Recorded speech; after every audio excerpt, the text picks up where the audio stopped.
News Kannada ವಾಹಿನಿಗೆ ಸ್ವಾಗತ. ಉತ್ತರ ಕನ್ನಡ ಜಿಲ್ಲೆ ಶಿರಸಿಯ ಅಂಬೇಡ್ಕರ್ ಸಭಾಭವನ, ಯಲ್ಲಾಪುರ ರೋಡ್, ಸಿರ್ಸಿ. ಉತ್ತರ ಕನ್ನಡ ಜಿಲ್ಲೆಯ ಎಲ್ಲ ತಾಲೂಕಿನ 14 ಬ್ಲಾಕ್ ಕಾಂಗ್ರೆಸ್ ಒಬಿಸಿ ಘಟಕದ ಅಧ್ಯಕ್ಷರುಗಳಿಗೆ ಪದಗ್ರಹಣ ಕಾರ್ಯಕ್ರಮ ಹಮ್ಮಿಕೊಳ್ಳಲಾಗಿತ್ತು.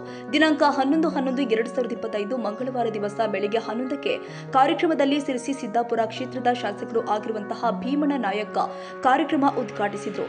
ಜಿಲ್ಲಾ ಒಬಿಸಿ ಘಟಕದ ಜಿಲ್ಲಾಧ್ಯಕ್ಷರು ಆದ ಬಾಲಚಂದ್ರ ನಾಯಕರು, ಯಲ್ಲಾಪುರ ಮತಕ್ಷೇತ್ರದ ಮಾಜಿ ಶಾಸಕರು ಆದ ವಿಎಸ್ ಪಾಟೀಲ್, ಜಿಲ್ಲಾ ಕಾಂಗ್ರೆಸ್ ಅಧ್ಯಕ್ಷರು ಆದ ಸಾಯಿ ಗಾವರ್ಕರ್ ಅವರು ಉಪಸ್ಥಿತರಿದ್ದರು. ಈ ಸಂದರ್ಭದಲ್ಲಿ ಸಿರ್ಸಿ ತಾಲೂಕಿನ ಬನವಾಸಿ ಬ್ಲಾಕ್ ಕಾಂಗ್ರೆಸ್ ಪಕ್ಷಕ್ಕೆ ಒಬಿಸಿ ಘಟಕದ ಅಧ್ಯಕ್ಷರಾಗಿ ಮಲ್ಲೇಶಪ್ಪ ಭರಮಪ್ಪ ಗೊರವರ ಆಯ್ಕೆಯಾಗಿ ಅಧಿಕಾರ ವಹಿಸಿಕೊಂಡಿದ್ದಾರೆ. ಮಲ್ಲೇಶಪ್ಪ ಗೊರವರ ಮೂಲತಃ ಶಿಗ್ಗಾಂವ್ ತಾಲೂಕು ಬಂಕಾಪುರ ಗ್ರಾಮದಲ್ಲಿ ನಿವಾಸಿಯಾಗಿದ್ದರು. ಇವರು ಈ ಹಿಂದೆ ಕರ್ನಾಟಕ ರಾಜ್ಯ ಕುರುಮ ಸಮಾಜದ ಮಾಜಿ ನಿರ್ದೇಶಕರಾಗಿದ್ದರು.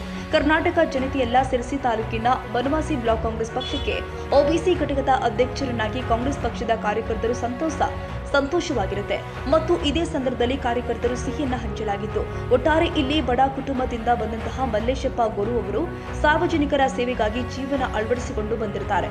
ಸಾರ್ವಜನಿಕರು ಸ್ಪಷ್ಟನೆ ಕೊಟ್ಟರು ಕೂಡ ಮತ್ತು ಸಾಕಷ್ಟು ಜನ ಉಪಸ್ಥಿತರಿದ್ದರು.